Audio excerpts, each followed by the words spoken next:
Hi guys, welcome to my YouTube channel Mishra UPSC champ में आपका स्वागत करता हूं। हम आज आपके लिए कुछ इम्पोर्टेंट करंट अफेयर चर्चित मुद्दे लेके एक बार फिर से आपके सामने आए हैं। पिछली वीडियो में हमने कुछ आपके साथ चर्चित मुद्दे की चर्चा की थी।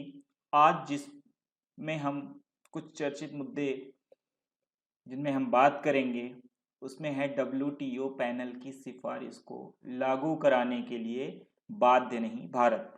उसमें ही विश्व व्यापार संगठन के बारे में बात करेंगे, दवा के बारे में बात करेंगे, भारत बेल्जियम प्रत्यार्पण संधि के बारे में बात करेंगे।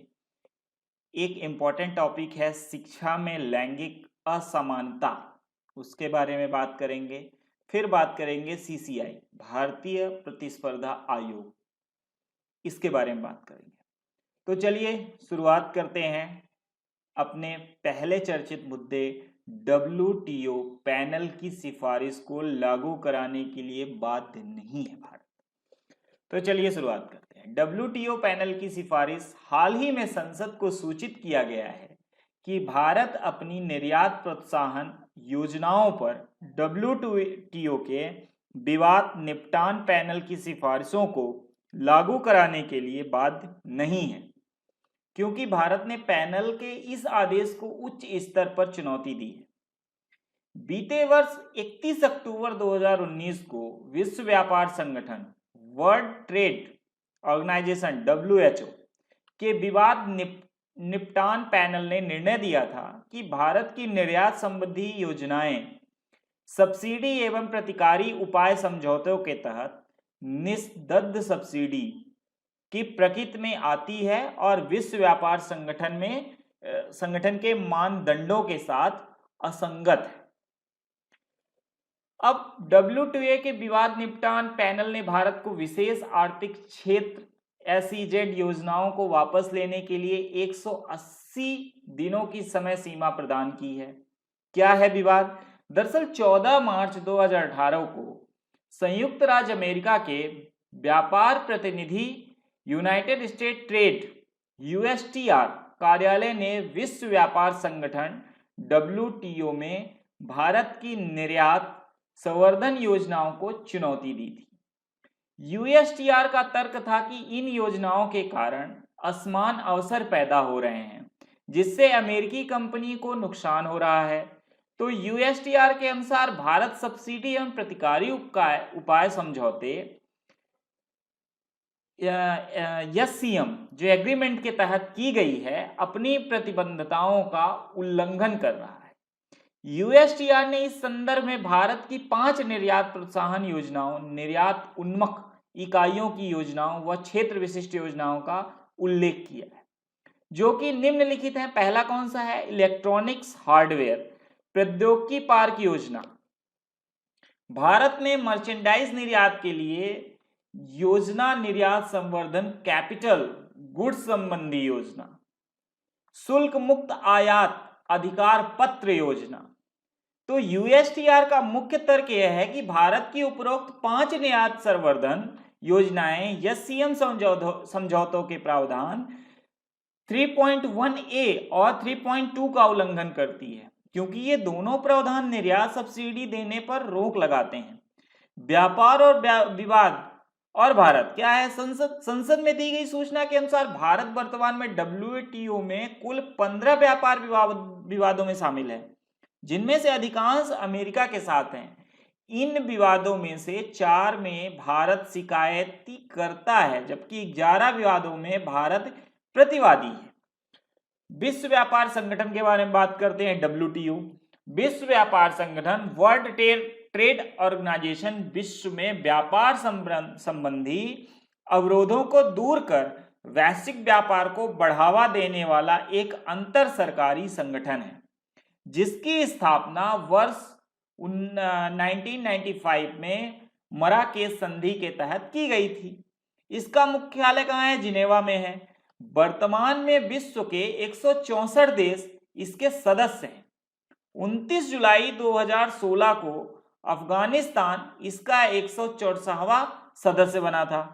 सदस्य देशों का मंत्री स्तरीय सम्मेलन इसके निर्णयों के लिए सर्वोच्च निकाय है, जिसकी बैठक प्रत्येक 2 वर्षों में आयोजित की जाती है। संयुक्त राज्य व्यापार प्रतिनिधि USTR संयुक्त राज्य व्यापार प्रतिनिधि एक अमेरिकी संस्था है जो अमेरिका के राष्ट्रपति को व्यापार की नीति विकसित करने और अनुशंसा करने तथा द्विपक्षीय और बहुपक्षीय स्तरों पर व्यापार वार्ता के आयोजन तथा सरकार के भीतर व्यापार नीति के समन्वय के लिए जिम्मेदार है। हाइड्रोक्सीक्लोरोक्विन दवा के बारे में, हाल ही में दवा को कोरोना वायरस कोविड के उपचार के लिए एक आवश्यक दवा घोषित किया गया था, जिसके पश्चात भारत सरकार ने इस दवा को अनुसूची H1 में शामिल कर दिया है, जिसके साथ ही इस देश में इस दवा के निर्यात पर पूर्णतः प्रतिबंध लगा दिया गया है। स्वास्थ्य मंत्रालय ने अधिसूचना जारी कर हाइड्रोक्सीक्लोरोक्विन और उसके फार्मूले के साथ बनने वाली अन्य सभी दवाओं को ड्रग्स एंड कॉस्मेटिक्स अधिनियम की अनुसूची H1 में शामिल किया है। नियमों के अनुसार अनुसूची H1 में शामिल दवा को पंजीकृत डॉक्टर की अनुशंसा के बिना नहीं बेचा जा सकता है। साथ ही विक्रेता के लिए डॉक्टर की उस पर्ची को ड्रग विभाग के पास भी जमा करना अनिवार्य होता है। यह अनुसूची वर्ष 2013 में प्रस्तुत की गई थी। अभी तक इस सूची में एड्स समेत ऐसी गंभीर बीमारियों की दवाएं शामिल की गई हैं जिनका शरीर पर गंभीर दुष्प्रभाव होता है, किंतु मरीज की जान बचाने के लिए इन दवाओं का प्रयोग आवश्यक होता है। अब बात करते हैं भारत बेल्जियम प्रत्यार्पण संधि के बारे में। प्रधानमंत्री नरेंद्र मोदी की अध्यक्षता में केंद्रीय मंत्रिमंडल ने भारत और बेल्जियम के मध्य प्रत्यार्पण संधि पर हस्ताक्षर को मंजूरी प्रदान की है। अब क्या है पृष्ठभूमि, भारत और बेल्जियम के मध्य होने जा रही इन नई संधि स्वतंत्रता पूर्व वर्ष 1901 में ब्रिटेन और बेल्जियम के मध्य हुई संधि का स्थान लेगी, जो स्वतंत्रता प्राप्ति से पूर्व भारत पर भी लागू हो गई थी। वर्तमान में उक्त संधि ही भारत और बेल्जियम के मध्य लागू है, स्वतंत्रता पूर्व की गई थी और अपराधों की संख्या काफी सीमित है, जिसके कारण यह उपयोगी नहीं रह गई है। संधि की प्रमुख विशेषताएं क्या है? प्रत्यार्पण हेतु दायित्व। संधि के अनुसार प्रत्येक पक्ष दूसरे पक्ष के ऐसे व्यक्ति के प्रत्यार्पण की सहमति प्रदान करता है जो उसके देश के सीमा क्षेत्र में प्रत्यार्पण अपराध का आरोपी है या उसे सजा दी जा चुकी है। प्रत्यार्पण अपराध क्या है? प्रत्यार्पण अपराध का अर्थ है ऐसे अपराध से जो दोनों देशों के कानूनों के अंतर्गत दंडनीय है और जिसमें 1 वर्ष के कारावास अथवा अधिक कड़े दंड का प्रावधान है। जब किसी सजा प्राप्त व्यक्ति के प्रत्यार्पण की मांग की जाती है तो शेष सजा की अवधि कम से कम 6 महीने होनी अनिवार्य है। उल्लेखनीय है कि बेल्जियम के साथ की जा रही संधि में टैक्स, राजस्व और वित्त से संबंधित अपराध भी शामिल किए गए हैं। अस्वीकार्यता के लिए अनिवार्य आधार। यदि अपराध की प्रकृति राजनीतिक है तो प्रत्यार्पण के प्रस्ताव को अस्वीकार किया जा सकता है। हालांकि संधि में कुछ ऐसे अपराधों को भी शामिल किया गया है जिन्हें राजनीतिक अपराध नहीं माना जाएगा। यदि प्रत्यार्पण अपराध एक सैन्य अपराध है, यदि किसी व्यक्ति को उसके रंग, लिंग, धर्म, राष्ट्रीयता या राजनीतिक विचार के कारण दंडित किया जा रहा है तो दंड को लागू करने की समय सीमा बीत चुकी है। अब दोषी की राष्ट्रीयता क्या है? राष्ट्रीयता का निर्धारण उस समय के अनुसार किया जाएगा जब अपराध किया गया है। क्या लाभ है? संधि के माध्यम से भारत और भारत से प्रत्यार्पित होने वाले आतंकियों, आर्थिक अपराधियों और अन्य अपराधियों के प्रत्यार्पण को कानूनी आधार प्राप्त होगा। ध्यातवश है कि अभिपुष्टि के पश्चात भारत और बेल्जियम के मध्य अभिपुष्टि पात्रों के आदान प्रदान के दिन से संधि लागू हो जाएगी। अब क्या प्रत्यार्पण है? प्रत्यार्पण का अभिप्राय उस कानूनी प्रक्रिया से है जिसके मध्य से किसी व्यक्ति की सहमति के बिना उसे एक देश से दूसरे देश में स्थानांतरित किया जाता है। इसमें एक सरकारी प्राधिकरण औपचारिक और कानूनी रूप से एक कथित अपराधी को अपराध हेतु अभियोजना का सामना करने के लिए किसी अन्य सरकार से उसकी मांग करता है। निर्वासन के विपरीत यह एक न्यायिक प्रक्रिया है। भारत और प्रत्यार्पण। भारत दुनिया के किसी भी देश को प्रत्यार्पण का प्रस्ताव कर सकता है यदि भारत ने इस संदर्भ में उस देश के साथ किसी प्रकार की संधि की है, तो सभी नियम उस संधि के आधार पर ही निर्धारित किए जाएंगे। किंतु यदि भारत की उस देश के साथ संधि नहीं है, तो इस स्थिति में संपूर्ण प्रक्रिया उस देश की घरेलू कानूनों के आधारों पर निर्धारित की जाएगी। उचित संधि के अभाव में प्रत्यार्पण भारत और उस देश के संबंधों पर भी निर्भर करेगा। इसी प्रकार कोई भी देश भारत को प्रत्यार्पण का अनुरोध कर सकता है। जिन राज्यों के साथ भारत ने प्रत्यार्पण संधि नहीं की है, उनके साथ प्रत्यार्पण का कानूनी आधार भारतीय प्रत्यार्पण अधिनियम 1962 की धारा 3(4) द्वारा प्रदान किया गया है। अब बात करते हैं बेल्जियम। तकरीबन 40 मील लंबे समुद्री तट वाला बेल्जियम पश्चिमी यूरोप में स्थित एक देश है। यह नीदरलैंड्स, जर्मनी, लक्ज़मबर्ग, फ्रांस और उत्तरी सागर से घिरा हुआ है। तकरीबन 30,230 वर्ग किलोमीटर वाले इस क्षेत्र में वर्ष 2014 के अनुमान के अनुसार करीबन और उसका सबसे बड़ा शहर ब्रसेल्स है, जिसके अलावा यहाँ कई अन्य प्रमुख शहर भी हैं। भारत बेल्जियम संबंध क्या है? भारत बेल्जियम का एक बहुत बड़ा निर्यात स्थल है और भारत बेल्जियम से अधिकांशतः जवाहरात और आभूषण, अपशिष्ट हीरा, रासायनिक उत्पाद, मशीन तथा मशीनी उत्पादों का निर्यात करता है। अनुमानित आंकड़ों के अनुसार भारत में बेल्जियम की लगभग 160 कंपनियां कार्यरत हैं।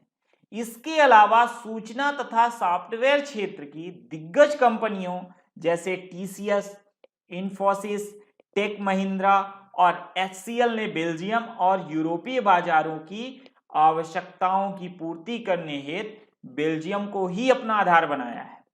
भारत और बेल्जियम के मध्य राजनयिक संबंध वर्ष 1948 में स्थापित किए गए थे।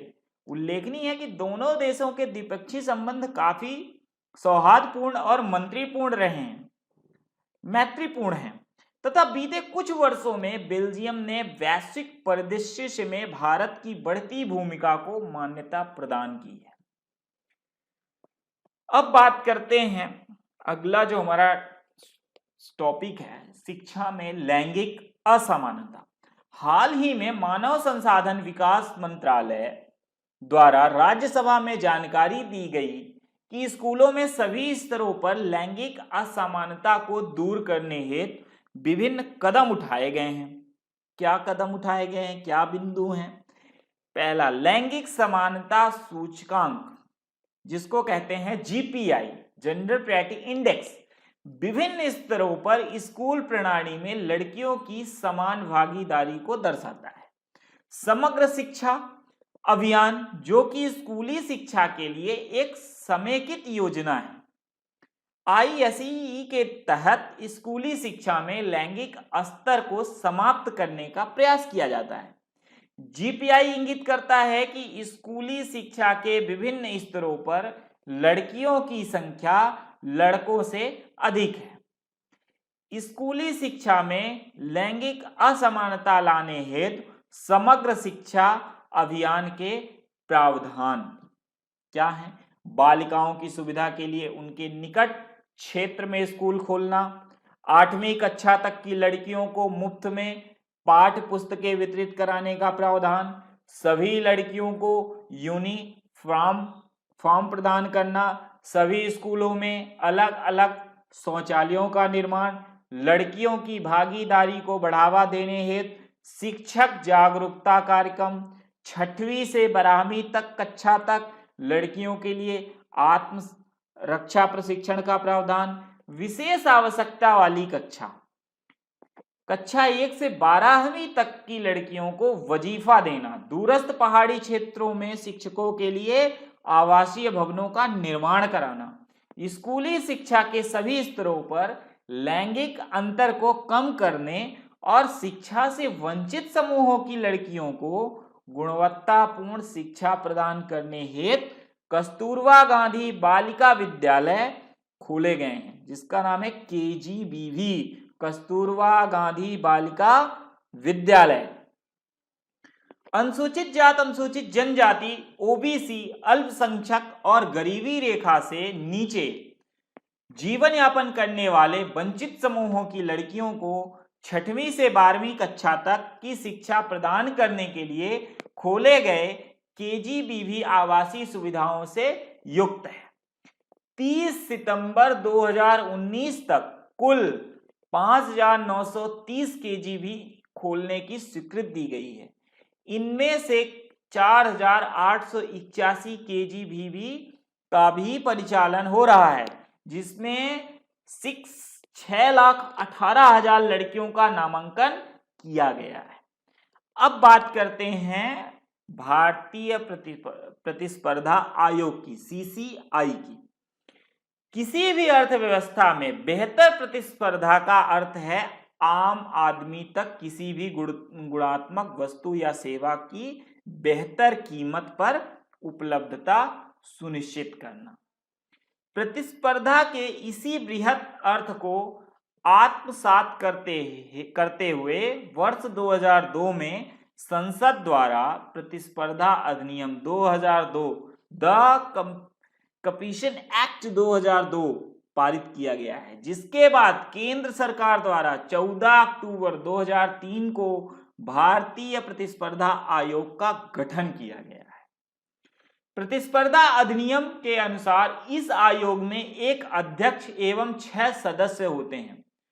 सदस्यों की संख्या 2 से कम तथा 6 से अधिक नहीं हो सकती, किंतु अप्रैल 2018 में केंद्रीय मंत्रिमंडल ने भारतीय प्रतिस्पर्धा आयोग का आकार एक अध्यक्ष और 6 सदस्य कुल 7 से घटाकर एक अध्यक्ष और 3 सदस्य कुल 4 करने को मंजूरी दी। उल्लेखनीय है कि सभी सदस्यों को सरकार द्वारा नियुक्त अपॉइंटमेंट किया जाता है। आयोग के क्या कार्य होते हैं? प्रतिस्पर्धा को दुष्प्रभावित करने वाले अभ्यासों को समाप्त करना एवं टिकाऊ प्रतिस्पर्धा को प्रोत्साहित करना, उपभोक्ताओं के हितों की सुरक्षा करना, भारतीय बाजार में व्यापार स्वतंत्रता सुनिश्चित करना, किसी प्राधिकरण द्वारा संदर्भित मुद्दों पर प्रतियोगिता से संबंधित राय प्रदान करना, जन जागरूकता का प्रसार करना, प्रतिस्पर्धा से संबंधित मामलों में प्रशिक्षण प्रदान करना।